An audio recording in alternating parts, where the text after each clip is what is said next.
Tahukah Anda istilah apa yang sering digunakan untuk menyebut teori belajar behavioristik?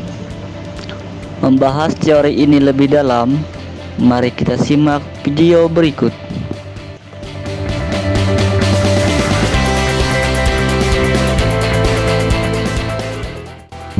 Keberhasilan proses belajar pembelajaran sangat ditentukan oleh pemahaman seorang pendidik terhadap teori belajar.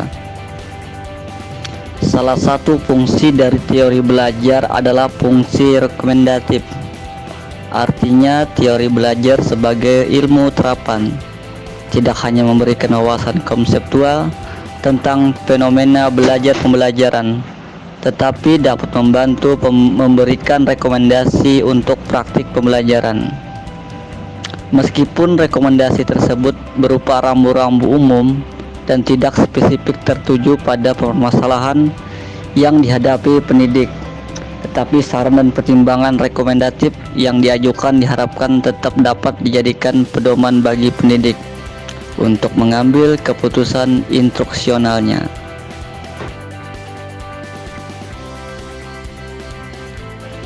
Teori belajar behavioristik adalah salah satu teori belajar. Teori ini berpandangan bahwa belajar adalah perubahan dalam tingkah laku sebagai akibat dari interaksi antara stimulus dan respon. Sehingga dapat kita pahami bahwa belajar merupakan bentuk dari suatu perubahan yang dialami peserta didik dalam hal kemampuannya untuk bertingkah laku dengan cara yang baru sebagai hasil interaksi antara stimulus dan respon. Peserta didik dianggap telah melakukan belajar jika dapat menunjukkan perubahan tingkah lakunya. Contohnya, peserta didik dapat dikatakan bisa membaca jika ia mampu menunjukkan membacanya dengan baik. Menurut teori behavioristik, apa yang terjadi di antara stimulus dan respon dianggap tidak penting untuk diperhatikan karena tidak dapat diamati dan tidak dapat diukur. Yang dapat diamati hanyalah stimulus dan respon.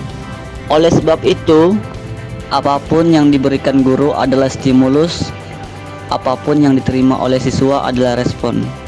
Oleh karena itu, teori belajar behavioristik sangat penting untuk dipahami oleh seorang pendidik.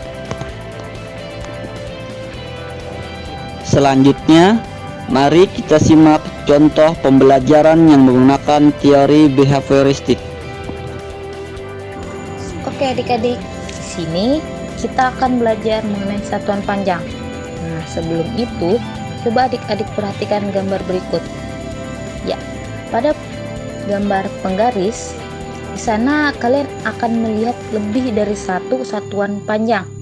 Nah, yaitu ada satuan meter, simbolnya M, sentimeter, simbolnya cm, dan milimeter, simbolnya mm. 1 meter itu sama dengan 100 cm, dan 1 cm itu sama dengan 10 mm. Nah, ini ada contoh soalnya ya. Benny mengukur panjang pita 5 meter 30 cm. 5, yang artinya 5 meter lebih 30 cm. Nah, yang ditanyakan, berapakah panjang pita dalam satuan cm? Nah, yang kita ketahui 5 meter ditambah 30 cm itu 5 meternya kita ubah jadi cm. Kan 1 meter itu 100 cm. Jadi 5 meter 5 dikali 100 itu sama dengan 500 cm. Nah, 30 ini tetap ya. Kemudian langsung saja 500 cm kita tambah 30 cm itu sama dengan 530 cm. Jadi panjang pitanya itu adalah 530 cm. Oke, kita lanjut ke contoh yang kedua. Panjang mobil ayah Dayu itu adalah 410 cm. Nah, yang ditanyakan di sini itu adalah panjang mobil ayah Dayu dalam 1 meter. Nah, Oke, kita langsung saja di pengerjaannya adik-adik. 410 cm itu kita bulatkan saja di sini. 400 cm ditambah 10 cm, maksudnya kayak gitu ya. Nah, 400 ini kita mau ubah jadi meter, berarti 400 dibagi 100 itu sama dengan 4, berarti 4 meter. Terus kita masukkan tadi yang 10 cm. Nah, jadinya 4 meter 10 cm. Jadi itu panjang mobil Ayah Dayu, yakni 4 meter 10 cm. Ya, mungkin cukup sampai sini.